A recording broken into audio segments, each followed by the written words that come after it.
വെള്ളപ്പൊക്കത്തെ പ്രതിരോധിക്കാൻ എമിറേറ്റിൽ അതിവിപുലമായ ഡ്രെയിനേജ് പദ്ധതിക്ക് കരാർ നൽകി ദുബായ് മുനിസിപ്പാലിറ്റി. തസ്രീ പ്രോഗ്രാമിന്റെ 2ാം ഘട്ടത്തിന് കീഴിൽ 5 പുതിയ പദ്ധതികൾക്കാണ് കരാർ അനുവദിച്ചിരിക്കുന്നത്.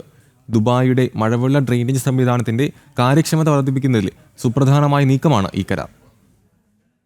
ദുബായ് മുനിസിപ്പാലിറ്റി നടപ്പാക്കാനൊരുങ്ങുന്ന ഡ്രെയിനേജ് പദ്ധതിക്ക് മൊത്തം 250 കോടി ദിർഹമാണ് ചെലവ്.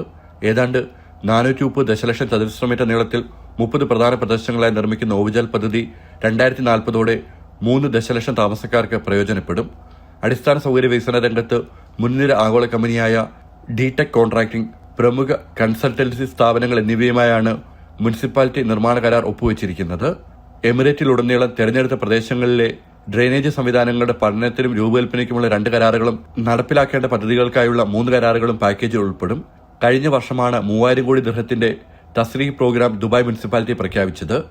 UAE വൈസ് പ്രസിഡന്റും പ്രധാനമന്ത്രിയും ദുബായ് ഭരണാധികാരിയുമായ Sheikh Mohammed bin Rashid Al മക്തൂമിന്റെ നിർദ്ദേശമനുസരിച്ചാണ് വികസന പദ്ധതി നടപ്പിലാക്കുന്നതെന്ന് മുനിസിപ്പാലിറ്റി അറിയിച്ചു.